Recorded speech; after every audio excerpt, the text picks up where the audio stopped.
So in this video, I'm just going to have a quick chat with you about why actually failing my accountancy exams was one of the best things that happened to me.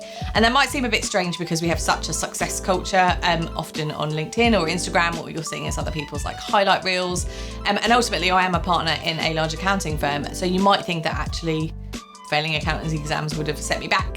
In this video, I'm just going to talk about why I think it was a really good thing for me, and some tips about what to do if it happens to you. So let's get into it. So if you're on a training contract with an accountancy firm, all of those training contracts will be different. So I don't want you to take what happened to me as kind of perhaps what happened to you. But at the time when I first applied to study accounting, I was actually doing English at university, and I applied between my second and third year and was lucky enough to get a training contract to do ACA. And at the time, I hadn't really thought about the complexity of what that might mean in terms of the exam. So I hadn't got a maths background or a business background. As I said, I was kind of doing English, but I knew that like getting those kind of skills would be really important if I wanted any sort of career in business. And like many of you probably coming out of university, I wasn't entirely sure what the next 40 or 50 years of my career wanted to look like. But I knew that by getting like a qualification like that, it would be a really good grounding and would open up lots of doors for me. Interestingly, both my parents are accountants, and I just kind of naturally thought that perhaps there would be some genetic flow through. But it turns out that wasn't the case, and I actually found studying for accounting exams really difficult. And it wasn't so much the work-life balance, which I think would be much more of an issue for me now, but it was just like the technical nature of exams. And the other thing I will say is this is like 15 years ago, so the study techniques and stuff were like very different to how they are now. So at that time, it was literally kind of books. There was no interactive support, there was no online tutoring, there was nothing like that. So it was all very much a kind of study perspective. And I'd been someone who'd kind of been quite strong academically at school, probably like most of you, and I just assumed that it could be an exam that I could study for relatively easily and that would be okay.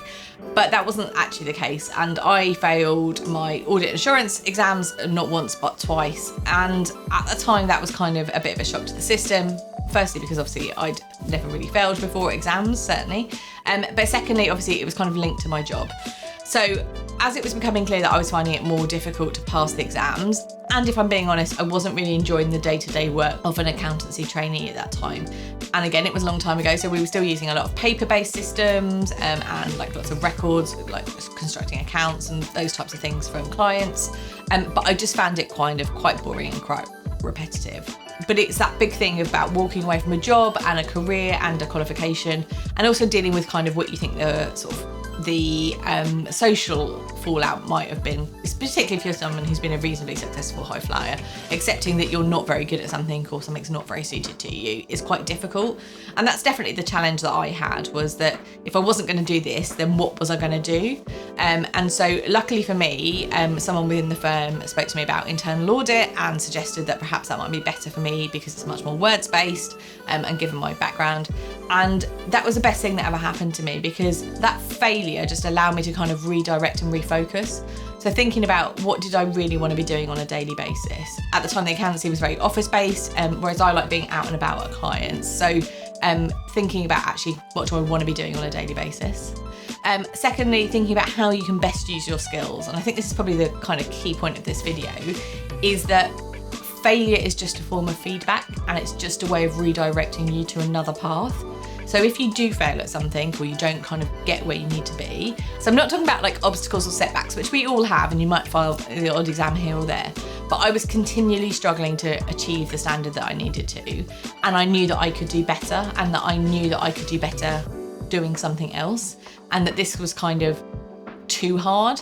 And I think what you need to be able to do is recognise when actually that's just like life's way of saying that this isn't your path, but you just need to move on to a different one. So what I'd say to you is everyone who I know, and I've known many people over the years who perhaps failed their exams, either been taken off training contracts or have kind of left the business, but all of them go on to have good and fulfilling careers, and all of them get to do really interesting things. And the skills that you've learned, kind of whatever stage that you exit the business at, those will transfer into other industries, and people will understand about why life has taken you in this path. So I think if you're at the stage where you failed a couple of exams, you're having those conversations at work, I would just be open and honest to the opportunities that are wider than those things.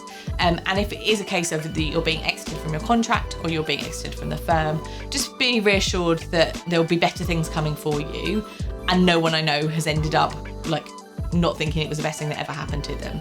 And that's definitely what happened to me. Like, failing those exams was definitely the best thing, because had I passed those exams, I think I probably would just continue down the traditional accountancy route and not explored other avenues for me, and I think I probably wouldn't be as happy as I am today. So I just think, like, if you're at that point in your career where you're struggling, or perhaps you're thinking that actually this is like so much hard work that you're not sure if it's worth it, just start to explore what the other opportunities or avenues are for you, or if it's just a case of you just need to get through this next stage and then it will kind of open up for you.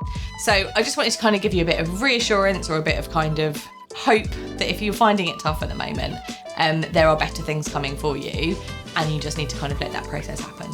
So I hope that's been helpful. Please pop some comments below if you've either kind of been taken off a contract or you're kind of in the midst of studying for exams, and just let me know what you're kind of thinking, because I'd just be really interested. So I'm Liz, and here on my channel we talk about management and leadership issues, and I'll see you in the next video.